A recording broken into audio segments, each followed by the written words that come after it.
Allahu Akbar, Allahu Akbar.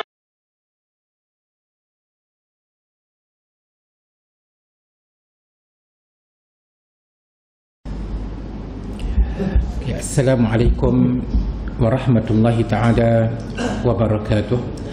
A'udzubillahi minasyaitanir rajim. Bismillahirrahmanirrahim. Alhamdulillahi rabbil alamin. Wassalatu wassalamu ala sayyidina Muhammad as-sadiqil wa'dil amin. Allahumma la ilma lana illa ma 'allamtana innaka antal alimul hakim.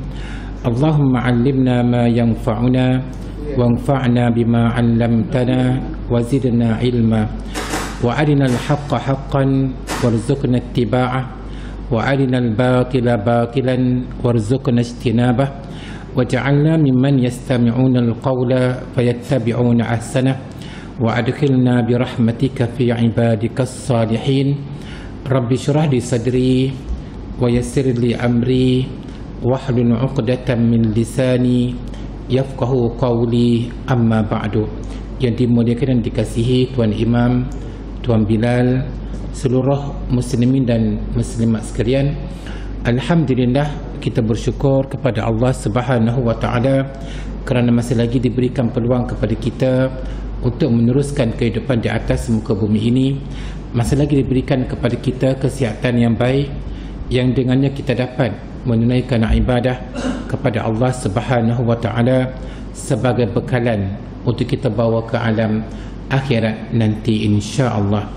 Muslimin dan muslimat sekalian, tajuk yang ingin dibentangkan pada malam ini adalah kenapa kita perlu membaca Al-Quran pada setiap hari. Ayuhal ikhwah, tuan-tuan dan puan-puan sekalian, kun aliman aw muta'alliman aw muhibban aw mutbi'an wala takunil khamisa fatuhlik. Kun aliman, kamu kena menjadi seorang yang tahu ilmu agama, yang dikenali sebagai orang yang alim. Aw muta'alliman, ataupun orang yang sentiasa mempelajari ilmu agama. Aw muhibban, ataupun orang yang cintakan ilmu. Aw mutbi'an, ataupun orang yang ikut orang alim. Wala takunil khamis fatuhlik, kamu jangan menjadi orang yang kelima. Alim pun tidak, belajar pun tidak, cintakan ilmu pun tidak, mengikut, menjadi pengikut kepada orang yang alim pun tidak, menjadi orang yang jahil, maka kamu adalah orang yang binasa. Innamal ilmu mawahib yu'tihi Allahu man ahabba min khalqihi. Innamal ilmu mawahib, sesungguhnya ilmu ni pemberian. Orang yang Allah Ta'ala pilih, dia dapat belajar ilmu agama. Orang yang Allah Ta'ala tak pilih, dia tak dapat belajar ilmu agama. Maknanya taufik datang daripada Allah Subhanahu wa taala. Jadi kita bersyukur dan kita berterima kasih kepada Allah Subhanahu wa taala kerana memilih kita di kalangan ramai-ramai manusia ni. Kita dipilih oleh Allah Subhanahu wa taala untuk menjadi orang-orang yang suka kepada ilmu agama. Yu'tihi Allahu man ahabba min khalqihi, di mana ilmu tadi Allah Subhanahu wa taala beri kepada mereka yang Allah Taala kasih di kalangan makhluknya. Kalau kita perhati di sana, bukan semua orang boleh ada peluang nak datang belajar, kan. Orang di kalangan mereka tu ada yang menghabiskan waktu yang antara maghrib isyak ni duduk kedai kopi, duduk sembang dan sebagainya, kan. Qala Allah Ta'ala, Allah Ta'ala berfirman, wa man adallu mimman ittaba'a hawahu bighairi hudan min Allah. Siapakah orang yang lebih sesat, yang paling sesat daripada mereka yang mengikut al-hawa. Al-hawa ni maknanya perkara yang bercanggah dengan agama, dipanggil al-hawa ataupun nafsu. Bighairi hudan min Allah, tanpa petunjuk daripada Allah Subhanahu wa taala. Kenapa mereka mengikut al-hawa? Kenapa mereka mengikut nafsu mereka? Kerana mereka tidak ada ilmu agama. Mereka hidup dalam keadaan yang jahil. Maknanya annal jahla billahi ta'ala wal jur'ata ala isyanihi wal bu'da an ta'atihi sababu syaqa'al abdi. Orang yang jahil terhadap Allah, tak belajar kan, dan orang yang berterusan melakukan maksiat kepada Allah, serta orang yang jauh daripada melakukan ketaatan kepada Allah Subhanahu wa taala, itulah sebab kepada seseorang itu mendapat kecelakaan. Jadi orang yang tak belajar ilmu agama ini adalah orang yang dikatakan mendapat kecelakaan dunia dan akhirat, sebab dia tidak ada pedoman hidup. Ke mana dia nak pergi sebenarnya, kan? Tak ada pedoman hidup, kan? Okay. Wa min huna, dari sinilah ja'atid da'watu qawiyatan fil Qur'ani was sunnati ila kulli mu'minin an yanjuwa bi nafsihi min hadzal masiril marid bi talabi kulli ilmin nafi'. Dari sinilah datangnya seruan daripada Al-Quran dan seruan daripada As-Sunnah kepada setiap orang yang beriman supaya menyelamatkan diri masing-masing daripada perkara yang dikatakan celaka tadi, kan, dengan dia menuntut ilmu agama. Jadi orang menuntut ilmu agama ni orang yang selamat. Bayangkan suami orang yang berilmu, isteri orang yang berilmu, anak-anak orang yang berilmu. Jadi itulah dipanggil kehidupan yang sungguh bahagia. Tapi kalau suami yang jahil, isterinya jahil, kan, anak-anak yang pula adalah jahil, memang kehidupan tu kehidupan yang tidak ada keberkatan. Okay. Wa qala Abu Darda sahibu Rasulullah sallallahu alaihi wasallam. Abu Darda sahabat Rasulullah sallallahu alaihi wasallam berkata, kun aliman aw muta'alliman aw muhibban aw mutbi'an wala takunil khamisa fatuhlik. Ini kata-kata tadi itu adalah merupakan kata-kata daripada Abu Darda radhiyallahu anhu. Dia kata kun aliman, kamu kena menjadi seorang yang alim, au muta'alliman, ataupun seorang yang sentiasa belajar ilmu agama, au muhibban, ataupun cintakan ilmu, au mutbi'an, ataupun orang yang mengikut kepada orang alim. Wala takunil khamis, kamu jangan menjadi orang yang kelima, fatuhlika, kamu akan mendapat kebinasaan, kan.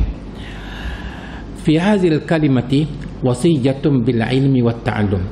Perkataan yang disebutkan oleh Abu Darda radhiyallahu anhu tadi, ia merupakan satu pesanan, satu wasiat berkaitan dengan ilmu dan belajar. Kamu kena sentiasa belajar. Sebab itulah ulama mengatakan bahawa utlubul ilma minal mahdi ilal lahdi. Tuntulah ilmu agama ni sejak daripada kamu mula lahir sampailah kamu masuk ke dalam liang lahat, kan. Wal istima', dan sentiasa dengar. Maknanya orang mengajar kita mari dengar. Wat ta'assi bil ulama, dan ikut ulama. Fa bil ilmi tanalur rif'ata fil ajili wal ajili. Dengan ilmu agama tadi kamu akan mendapat ketinggian martabat, sama ada di dunia ataupun di akhirat. Sebab tu tuan-tuan sekalian, kalau orang tu orang alim, kan, memang masyarakat pandang tinggi dan mulia. Tapi kalau orang tu orang yang jahil, apa masyarakat pandang? Tak, pandang sebab dia orang yang jahil, kan. Apatah lagi di hari akhirat, orang yang berilmu kedudukan yang tinggi, orang yang jahil kedudukan yang rendah. Qala Allah Ta'ala, Allah Ta'ala berfirman, yarfa'illahu allazina amanu minkum. Allah mengangkat darjat orang-orang yang beriman di kalangan kamu, wallazina utul ilma, dan orang-orang yang berilmu, darajat, beberapa darjat. Dia kalau ikut ulama, dia kata satu darjat ni jarak dia antara bumi dengan langit, satu darjat. Bayangkan darjat yang banyak, kan. Maknanya orang yang berilmu tak sama dengan orang yang jahil, kan. Wa bit ta'allumi tanalul jannata. Dengan kamu belajar ilmu agama ni, kamu akan mendapat syurga. Apa dalil dia? Wa qala Rasulullah sallallahu alaihi wasallam, Rasulullah sallallahu alaihi wasallam bersabda, man salaka tariqan yatlubu fihi ilman sadakallahu bihi tariqan ilal jannah.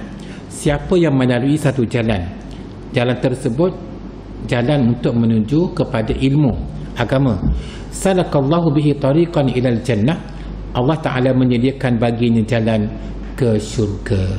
Kita bayangkan orang yang berada dalam majlis ilmu ni, orang yang dipandang mulia oleh para malaikat. Malaikat memohon keampunan kepada mereka yang berada di dalam majlis-majlis ilmu. Apatah lagi Rasulullah sallallahu alaihi wasallam menyatakan bahawa siapa yang melalui jalan untuk menuju kepada mempelajari ilmu agama ini, Allah Subhanahu wa taala menyediakan jalan untuk ke syurga baginya. Wa bistima'il ilmi tanalur rahmata, dengan kamu datang mendengar pembelajaran ilmu agama ini, kamu akan mendapat rahmat. Wa qala Allah Ta'ala, Allah Ta'ala berfirman, wa idza quri'al qur'anu fastami'u lahu wa ansitu la'allakum turhamun. Wa idza quri'al qur'an, apabila Quran dibaca, fastami'u lahu wa ansitu, kamu kena dengar betul-betul dan kamu kena diam. Sebab itulah tuan-tuan sekalian, kalau majlis kendara, majlis apa, kenduri kendara, awak baik wahrak, tak sesuai pasang Quran. Sebab Quran ini hendaklah didengar, dan apabila Quran dipasang, kita kena diam. Sedangkan majlis kenduri kendara bukan majlis untuk Quran, majlis untuk kita nak berbual, bermesra dan sebagainya. Jadi orang yang pasang Quran dalam majlis kenduri bawah tadi, orang yang tidak berilmu sebenarnya, kan? Mana boleh, kan? Jadi Allah Ta'ala kata, wa iza quri'al qur'anu fastami'u lahu wa ansitu, apabila Quran dibaca, kamu kena dengar betul-betul dan kamu kena diam, la'allakum turhamun, mudah-mudahan kamu mendapat rahmat. Begitu juga dalam majlis ilmu. Dalam majlis ilmu, apabila orang mengajar, kita tak boleh berbual, kita tak boleh nak bercakap, kita tak boleh nak bersembang, sebab ilmu ini wajib didengar daripada awal sampai akhir. Qala Rasulullah sallallahu alaihi wasallam, Rasulullah sallallahu alaihi wasallam bersabda, man yuridillahu bihi khairan yufaqihu fid din, siapa yang Allah Ta'ala nak, siapa yang Allah Ta'ala mahukan kebaikan kepada seseorang, Allah Ta'ala berikan kefahaman tentang agama. Jadi orang yang boleh datang masjid ni, datang kuliah ni, orang yang dipilih oleh Allah Subhanahu wa Ta'ala. Orang yang tak datang dengan kuliah ini, orang yang bukan pilihan Allah Subhanahu wa Ta'ala. Wal 'abdu idza mata fa min al a'mal allati tanfa'uhu fi qabri al 'ilmu an-nafi' allazi tarakahu. Seseorang yang apabila dia meninggal dunia, maka di antara perkara-perkara ataupun amalan-amalan yang dapat memberi manfaat kepadanya semasa dalam kubur, al-ilmu an-nafi' allazi tarakah, ilmu yang bermanfaat yang ditinggalkan. Katakanlah kita ni mengajar anak-anak kita tentang Al-Quran daripada abataran, kita mengajar, kan? Jadi apabila mereka boleh membaca Quran dengan sebab kita yang mengajar mereka, maka pahala tu berterusan hatta kita berada dalam kubur pun pahalanya berpanjangan. Itu pentingnya kita mengajar, kan? Walaupun anak kepada anak sendiri. Qala Rasulullah sallallahu alaihi wasallam, Rasulullah sallallahu alaihi wasallam bersabda, "Idza mata ibnu Adam inqata'a 'amaluhu illa min salas." Apabila seseorang itu meninggal dunia, maka terputuslah amalannya kecuali 3 perkara. Di antaranya adalah ilmun yuntafa'u bihi, ilmu yang boleh kita ambil manfaat dengannya. Itu pentingnya kita ni ada anak kita mengajar, kan? Wa man waffaqahu Allahu alaihi bi mahabbati ulumi syariati faqad nala khairan katsiran. Siapa yang diberi taufik oleh Allah Subhanahu wa taala dengan mencintai ulum syarak, ilmu agama ni, maka dia telah mendapat kebaikan yang banyak. Sekali kita datang, kita dapat ilmu, kita boleh buat balik apa yang kita dapat malam ni. Wal insanu lahu ajrun azimun fi ta'allumih, dan manusia ni, dia belajar ilmu agama ni, dia akan mendapat ganjaran pahala yang besar. Qala Abu Darda radhiyallahu anhu, Abu Darda radhiyallahu anhu berkata, al-alimu wal muta'allimu fil ajri sawa. Orang yang mengajar dan orang yang belajar dari segi pahalanya adalah sama. Orang yang mengajar dan orang yang belajar dari segi pahalanya adalah sama. Tak ada beza kan. Dia orang duduk depan ni, aku duduk bawah, sama je dari segi pahala. Cuma yang penting kita dapat manfaat apa yang kita kita ikuti pada malam ini. Ada benda yang boleh kita bawa balik ke rumah kita.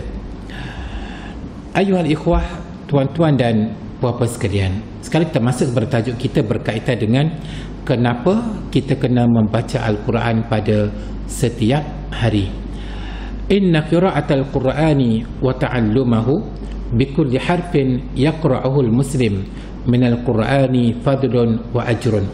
Sesungguhnya membaca Al-Quran dan mempelajari Al-Quran, setiap satu huruf yang dibaca oleh seorang muslim daripada Al-Quran, dia mempunyai ganjaran pahala yang tertentu dan kelebihan tertentu.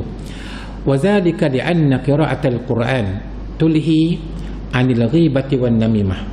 Kerana kita membaca Al-Quran bermakna kita tak ada masa nak mengumpat. Betul. Orang yang suka mengumpat ni sebab dia sibuk, dia tak sibuk dengan Quran. Orang sibuk dengan Quran ni, dia tak akan mengumpat kan? Jadi membaca Quran tadi tulhihi anil ghibati wan namimah, akan menghalang dia daripada mengumpat dan dia panggil namimah ni mengadu domba. Sebab dia sibuk dengan Quran.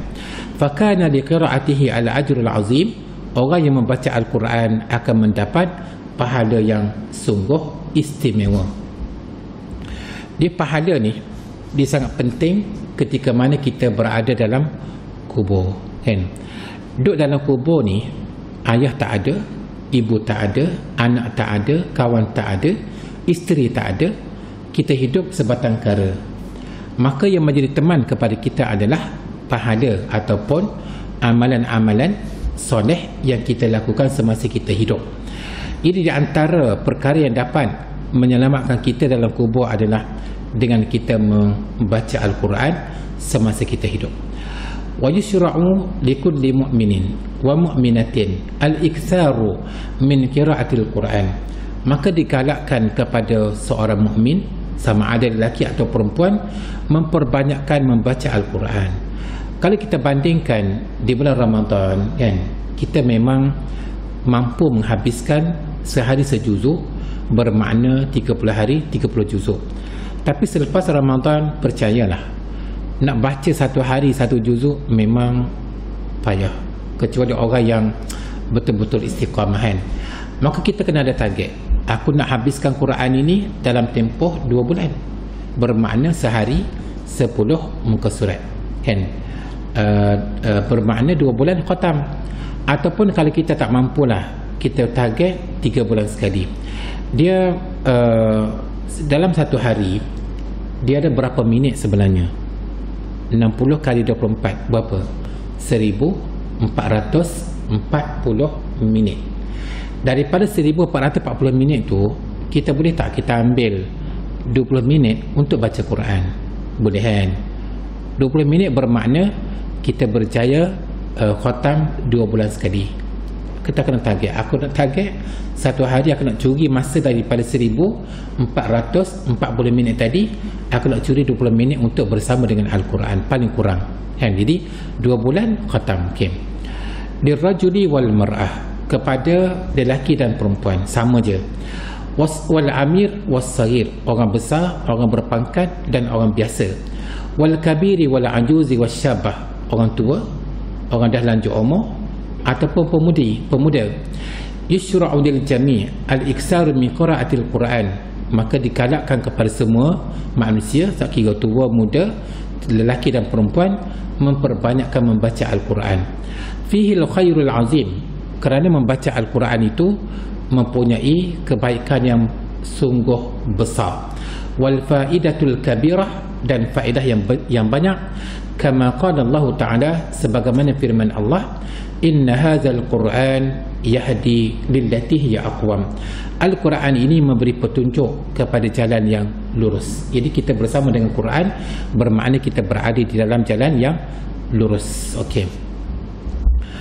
Wa qad amara Allah Ta'ala ibadahul mu'minin bita'allumil Qur'anil Karim. Allah Subhanahu wa Ta'ala menyuruh hamba-hambanya yang beriman supaya belajar Al-Quran. Sebab itulah kalau kita mengatakan umur kita dah umur 50, 60, 40, 30 tapi tak pandai baca Quran, ada kan? Jadi alangkah baiknya kita buat perasaan malu, kita carilah Tok Imam ke kan, Tok Siyak ke, ataupun Tok Bilal ke kan, yang boleh mengajar kita Al-Quran sejak daripada abata. Tak apa, yang penting boleh. Kalau sebab kalau kita ni malu sampai bila kan, jadi kita kena belajar Al-Quran sehinggalah kita boleh membacanya. Wa qiraati ayatihi ana al-laili wa atrafin nahar, dan disuruh Allah Ta'ala suruh kita baca Quran siangnya, malamnya. Iz qala Allah Azza wa Jalla, di mana Allah Ta'ala berfirman, warattilil Qur'ana tartila, dan bacalah Al-Quran mengikut bacaan yang betul. Maknanya kita kena belajar kan, panjang, pendek dan sebagainya. Jadi memang Allah Ta'ala suruh kita ni mempelajari Al-Quran. Wa yaqulu Nabi sallallahu alaihi wasallam, Nabi sallallahu alaihi wasallam bersabda, man qara'al Qur'ana wa huwa mahirun, siapa yang membaca Al-Quran dalam keadaan yang lancar, tak sekak kan, maknanya daripada alif lam mim tu sampailah kepada akhir surah, akhir Quran, memang lancar, fahuwa ma'al safartil kiramil bararah, maka dia bersama dengan para malaikat yang mulia. Wa man qara'ahu wa huwa alaihi syaqqun wa yatata'ta, bahasa Arab kan, tatata'ta ni maknanya dia gagap. Baca Quran dalam keadaan yang payah, gagap pula, tak lancar kan. Fihi falahu ajran, maka Nabi kata dia mendapat 2 ganjaran pahala. Yang pertama sebab dia baca Quran, yang kedua kerana dia bersungguh-sungguh. Jadi tidak ada alasan sebenarnya untuk kita tak baca Quran. Orang yang baca Quran lancar, kedudukan dia ma'as safaratil kiramil bararah kan. Orang yang tak lancar baca Quran, sebab dia belajar, maka dia mendapat 2 ganjaran pahala. Dan jadi tidak ada alasan untuk dia tak mempelajari Al-Quran. Hadza fihi fadlun azim. Jadi orang yang membaca Quran ini adalah orang yang mendapat kelebihan yang sungguh istimewa dibandingkan dengan mereka yang sehari suntuk tak baca Quran. Sebab tu ulama ada mengatakan, inni akhafu an yamurra alayya yawmun la aqra'u fihi al-Quran. Aku takut hari tu berlalu, hari tu pergi tanpa aku ada masa membaca Al-Quran padanya, tak baca Quran langsung. Ajru tilawatil Quranil Karim yaumiyan, apakah ganjaran pahala bagi mereka yang membaca Al-Quran pada setiap hari? Yang pertama, istihqaqu syafa'atil Quran li sahibihi yaumal qiyamah. Orang yang membaca Al-Quran akan mendapat syafaat, pembantu, penolong, syafaat pada hari kiamat. Hari kiamat tu bila? Bila hari kiamat? Hari kiamat maksud di sini adalah mati. Kalau seseorang tu dikatakan hari kiamat bagi dia, matilah. Yang hari kiamat besar tu lain cerita. Mati seseorang tu dipanggil hari kiamat untuk dirinya. Jadi apabila kita berada dalam kubur, seperti saya katakan tadi, maka perkara yang paling penting ketika itu adalah syafa'atul Quran. Maka kalau semasa kita hidup atas dunia ni, kita baca Quran, maka Quran itu akan datang kepada kita. Ana amalukas salih, akulah amal salih yang kamu lakukan semasa di dunia. Maka semasa kita berada di sana nanti, Al-Quranlah yang menjadi teman kepada kita. Bayangkan kalau kita dengan Quran ini jauh, tak baca, tak ada masa nak membacanya. Jadi semasa kita hidup di dalam kubur, kan kita tak pergi lagi dalam kubur kan? Pergi dalam kubur tu apa sebenarnya yang akan menemani kita. Jadi Quran itulah yang akan menjadi penyelamat. Liqaulihi sallallahu alaihi wasallam, kerana Rasulullah sallallahu alaihi wasallam bersabda, Iqra'ul Qur'ana fa innahu ya'ti yaumal qiyamati syafi'an li ashabihi. Bacalah Al-Quran kerana sesungguhnya Al-Quran itu datang pada hari kiamat sebagai syafaat kepada orang yang sentiasa bersama dengan Al-Quran. Okey kan? Wal maqsudu min zalika, yang dimaksudkan dengan hadis tadi, mudawamatul Quran wa mulazamatu zalika. Mudawamah di maknanya sentiasa, tak pernah dia ni tak baca Quran, baca Quran. Wa yadullu lihaza qawluhu li ashabihi. Ashab ni maknanya orang yang sentiasa mendampingi, kan? Fasahibu wal mulazim. Perkataan sahib dalam bahasa Arab bermakna sentiasa mendampingi Al-Quran. Okay. Wala syakka anna man qara'a al-Qur'ana wa amila bimuqtadahu wa tabbaqa ahkamahu wa atqanaha wa dawama ala qira'atihi wa ta'ahudihi fa innahu yafuzu bi ridhallahi wa jannatihi. Memang kita tak syak, memang kita yakin bahawa sesiapa yang membaca Al-Quran dan mempraktikkan segala ajaran Al-Quran dalam kehidupan dia, maka sesungguhnya dia akan mendapat redha Allah Subhanahu wa taala dan dia akan mendapat syurga. Wa yahsulu 'ala darajatil 'ula minal jannati ma'al safaratil kiramil bararah, dan dia akan mendapat kedudukan yang tinggi dalam syurga bersama dengan para malaikat yang mulia. Jadi orang baca Quran, kedudukan dalam syurga tinggi, kan? Qari'ul Quran lahu bikulli harfin 10 hasanat. Orang yang membaca Al-Quran, setiap huruf dia akan mendapat 10 pahala. Okey, kalau satu muka surat berapa agak-agak bilangan huruf? Kalau satu Al-Quran berapa bilangan huruf? 320,000. Cuba kali dengan 10. Maknanya dia khatam je 320 huruf tu kali dengan 10, pahala dia. Dia khatam pula 320,000 kali dengan 10. Dia khatam pula, kan? Maknanya membaca Al-Quran ini adalah pahalanya sungguh besar, kan?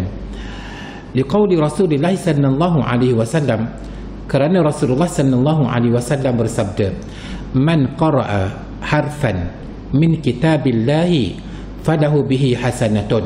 Siapa yang membaca satu huruf daripada Al-Quran, maka dia mendapat satu pahala. Wal hasanatu bi asyri amsalihha, dan satu pengajaran pahala tadi digandakan menjadi 10. Sebagaimana kita tengok sembahyang kat rumah, katakanlah kita andaikan mendapat 10 pahala, tapi bagi masjid digandakan 27 kali ganda, bermakna 270 kali dengan 5, berapa ribu sehari kita dapat pahala. Tapi kalau sembahyang kat rumah, itu je lah. Sebab tu orang yang cerdik, orang yang pandai, orang yang berilmu, dia tidak akan melepaskan peluang untuk mendapat pahala yang diganda-gandakan. La aqulu alif lam mim harfun. Nabi kata, aku tak kata alif lam mim satu huruf, tak. Walakin alifun harfun wa lamun harfun wa mimun harfun. Alif satu huruf 10 pahala, lam satu huruf 10 pahala, mim satu huruf 10 pahala. Jadi alif lam mim kita baca tu dah mendapat 30. Apatah lagi zalikal kitabul la raiba fihi dan sebagainya, kan? Baca satu muka surat tu, ya Allah, malaikat catat pahala untuk kita memang banyak, kan? Okey. Yang ketiga, yastahiqu sahibuhu uluwad darajat fil jannah. Orang yang sentiasa membaca Al-Quran akan mendapat darjat ketinggian dalam syurga yang tinggi. Qala sallallahu alaihi wasallam, Rasulullah sallallahu alaihi wasallam bersabda, yuqalu li sahibil Quran, dikatakan kepada orang yang membaca Al-Quran, iqra wartaqi, bacalah dan tingkatlah, tinggilah. Warattil kama kunta turattilu fil dunya, dan bacalah sebagaimana kamu membacanya semasa di dunia. Fa inna manzilaka inda akhir ayatin taqra'uha, kerana sesungguhnya tempat kamu, kedudukan kamu bergantung kepada tempat yang terakhir yang kamu membacanya. Mau baca Quran ni memang apa tadi, kalau kita sedang baca Quran tiba-tiba kita mati kan. Allahu Akbar, memang husnul khatimah.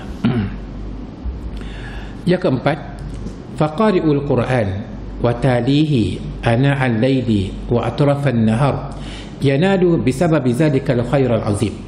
Orang yang membaca Al-Quran siangnya, malamnya akan mendapat kebaikan yang sungguh istimewa.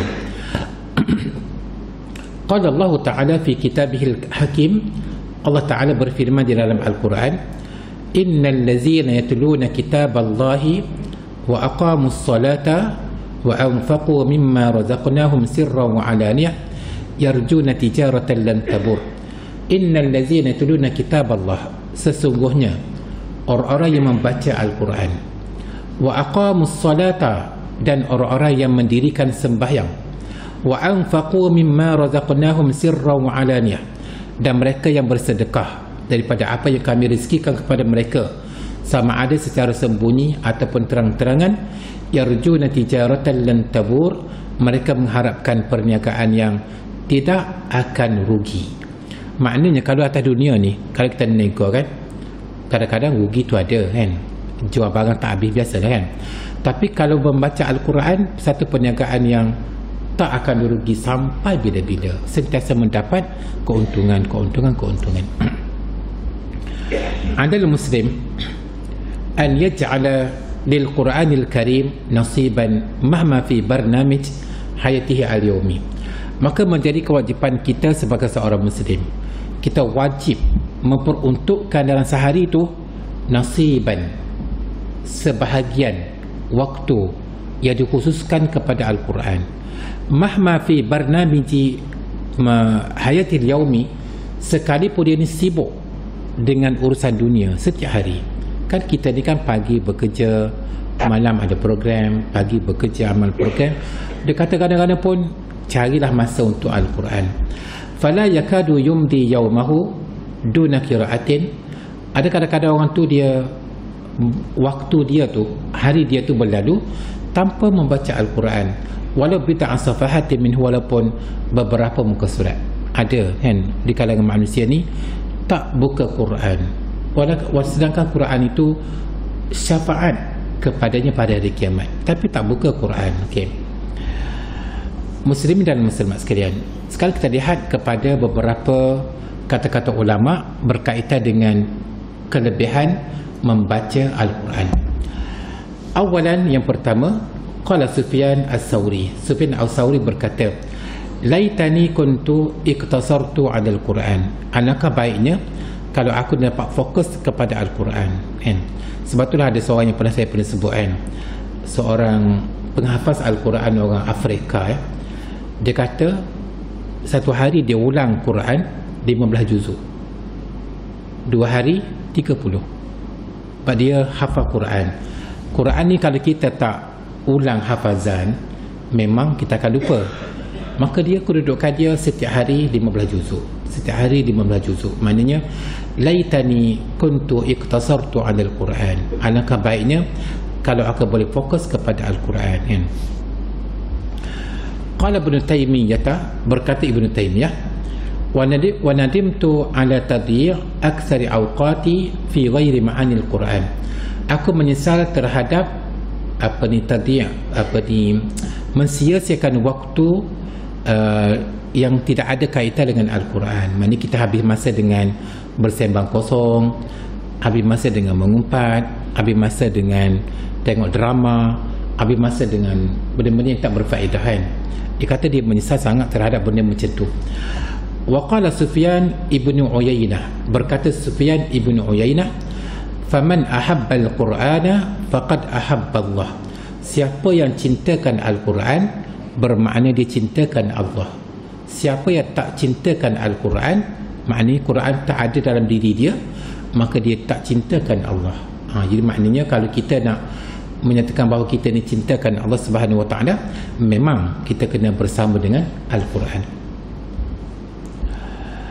Wa qala al-A'mash, berkata A'mash, wa mimma rafa'ani Allahu bihi al-Quran, di antara perkara yang Allah Taala angkat darjatku adalah dengan Al-Quran. Aku baca Quran, Allah Taala angkat darjat aku di sisinya. Wa qala ahadus salaf, berkata seseorang daripada kalangan ulama salaf, kullama zada hizbi minal Quran zadat al-barakatu fi waqti. Kullama zada hizbi minal Quran, setiap kali bertambah bacaan aku dalam Al-Quran, setiap hizib dia kalau kita tengok dalam Quran kan dia ada ditulis 8 hizib 1 juzuk.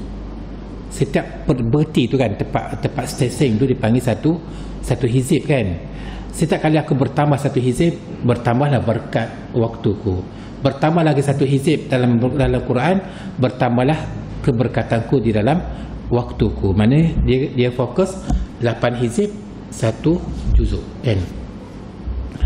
Wa qala Al-Hasan Al-Basri, berkata Al-Hasan Al-Basri, tafaqqadu al-halawata fi salas, kamu kena cari kemanisan iman dalam 3 perkara.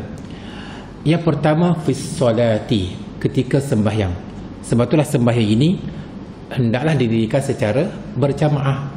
Sebab bila kita tunaikan secara berjamaah, memang kita rasa lepas kita sembahyang tu, kita rasa rasa benda yang memang lapang sangat kan, lapang sangat. Jadi yang pertama dikata carilah kemanisan iman dalam sembahyang kamu. Yang kedua, wafil Quran, selagi mana kita tak baca Quran, kita rasa tak ada kemanisan. Baca Quran, kita rasa manis sangat. Yang ketiga, wafil zikri, dan ketika mana kita berzikir, ingat kepada Allah. Bangun malam, kita bangun tahajud, kita berzikir, kita minta ampun, kita istighfar dan sebagainya.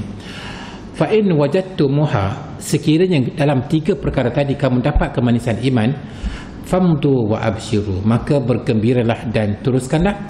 Fa in lam tajiduha, sekiranya kamu tak dapat kemanisan iman dalam 3 perkara tadi, fa'lam anna babaka mughlaqun, ketahuilah bahawa pintu kamu telah pun tertutup. Jadi betullah kita kena melazimi membaca Al-Quran. Waqala Ibnu Al-Qayyim, Ibnu Al-Qayyim berkata, iza aradta an ta'lama ma indaka wa inda ghayrika min mahabbatillahi fanzur mahabbatal Quran min qalbika. Apabila kamu ingin mengetahui sejauh mana kecintaan kamu dan orang lain terhadap Allah Subhanahu Wa Taala, maka lihatlah bagaimana kamu kecintakan Al-Quran dalam hati kamu. Maknanya bagaimana kamu dengan Al-Quran. Qala Abu Hurairah, berkata Abu Hurairah, innal baita allazi yutla fihi al-Quran ittasa'a bi ahlihi wa kasura khairuhu wa hadarathu al-malaikah wa kharajat minhu asyayatin. Sesungguhnya rumah yang dibaca padanya Al-Quran, maknanya dalam rumah tu kita baca Quran, isteri kita baca Quran, anak-anak kita pun baca Quran. Ittasa'a bi ahli, ahli keluarga tu, ahli keluarga yang merasai kelapangan, rasa luas rumah kita kan. Wa kasura khairuh, dan banyaknya kebaikan. Wa hadarathul malaikah, dan malaikat rahmat datang. Wa kharajat minhu syayatin, syaitan keluar rumah. Orang yang rumah yang dibaca padanya Al-Quran, ahli keluarga terasa lapang, kebaikan yang banyak, malaikat rahmat datang, syaitan tak datang. Wa innal baita allazi la yutla fihi kitabullah azza wa jalla daqa bi ahli, rumah yang tak dibacakan Al-Quran padanya, tak ada orang baca Quran di rumah kita, maka ahli keluarga dia terasa sempit, tak ada kelapangan. Wa qalla khairuh, dan kebaikannya amat sedikit. Wa kharajat minhu al-malaikah, malaikat rahmat tak nak datang. Wa hadaratuhu syayatin, manakala syaitan suka berkunjung ke rumah kita. Itulah orang yang tak ada baca Quran di rumahnya. Okey. Ala qari'i kitabillahi ta'ala an yura'iya adaba tilawatil Quran at-taliyah. orang nak baca Quran ini dia kena tahu adab-adab membaca Quran. Yang pertama, ikhlasun niyyatillahi subhanahu wahdah fil qiraati awil hifzi. Orang nak baca Quran, orang nak hafal Quran, yang pertama dia kena pasang niat ikhlas lillahi ta'ala. Dia tak boleh ada perasaan riak, perasaan sum'ah, perasaan mubahah, perasaan apa lagi, nak menunjuk, tak boleh. Ikhlas lillahi ta'ala yang pertama. Yang kedua, al-wudu liman yuridu masal mazhab. Orang yang nak sentuh Al-Quran, nak pegang Quran, dia kena ada wudu. Tapi kalau orang tak ada wudu, dia nak baca Quran juga, macam mana? Macam mana? Boleh ke tidak? Boleh. Cuma tidak ada apa dari segi makruh kan. Dia boleh pegang handphone yang ada Quran tu walaupun tak ada wudu, dia boleh baca. Pahala dapat. Cuma dari segi keutamaan dia kena ambil wudu dan kena baca Quran. Jadi kalau orang tak ada wudu, dia nak sentuh handphone yang ada Quran, tak apa. Sebab handphone orang tak panggil mushaf. Yang tak bolehnya Allah Ta'ala kata di sini, la yamassuhu illal mutahharun. Tidak boleh pegang Quran kecuali orang yang suci. Ulama mengatakan bahawa maksud mutahharun adalah orang yang berwudu. Apatah lagi Nabi kata la yamassuhu illa tahir. Tidak boleh pegang Quran kecuali orang yang bersuci, kan, kena ada wudu lah. Yang ketiga, wa min adabi tilawatil Quran an yunazzif al-qari famahu bisiwak. Disunat kita gosok gigi ataupun kita bersiwak dengan bersugi sebelum kita membaca Al-Quran. Okey, yang keempat, disunatkan kita menghadap kiblat. Yang kelima, disunat kita membaca a'udzubillahi minasyaitanirrajim. Yang berikutnya, wa min adabi tilawatil Quran adam qat'il qira'ah illa lihajatin qaradis salam. Okey, apabila kita sedang membaca Quran, kita tak boleh bercakap dengan orang lain. Contohnya, ada panggilan handphone, kita sedang baca Quran, kita boleh jawab setelah kita sebut sadaqallahul azim, kan? Selagi mana kita tak baca sadaqallahul azim, maka jangan kita bercakap dengan orang. Walau bagaimanapun kalau bercakap tak berdosa, cuma makruh, kan? Jadi kalau kita berarti kita pesan kepada isteri kita, nak tanya apa-apa lepas sadaqallahul azim. Semasa aku membaca Quran, jangan tanya apa-apa. Sebab selagi mana tak sebut sadaqallahul azim, maka kita tak digalakkan memotong bacaan Quran tadi. Begitu juga Quran ini tak boleh kita letak kunci ke wasabih ke apa-apa ke atas Quran. Dan satu lagi, Quran tak boleh kita samakan dengan punggung, letak atas lantai, tak boleh, kan? Dan akhir sekali, wa min adabi tilawatil Quran as-sujudu inda tilawati ayati sajdah. Dalam Quran ada 14 tempat sujud sajdah. Maka sampai ayat sajdah disunatkan kita membaca, kita melakukan sujud sajdah. Jadi kesimpulanlah boleh kita pada malam ini, yang pertama, menuntut ilmu agama adalah satu kefarduan. Yang kedua, kalau kita nak senang semasa dalam kubur, marilah sama-sama kita membaca Al-Quran pada setiap hari, kerana ganjaran pahalanya adalah sungguh besar dan istimewa. Jadi aku qauli hadza wa astaghfirullahal azim li wa lakum. Wassalamualaikum warahmatullahi taala wabarakatuh. Bismillahirrahmanirrahim. Allahumma arhamna bil Quran waj'alhu lana imaman wa nuran wa hudan wa rahmah. Allahumma zakkirna minhu ma nusina wa 'allimna minhu ma jahilna warzuqna tilawatahu ana al-layli wa atrafan nahar waj'alhu lana hujjatan ya rabbal alamin. Wa sallallahu ala sayyidina Muhammad wa ala alihi wa sahbihi wa sallam walhamdulillahi rabbil alamin.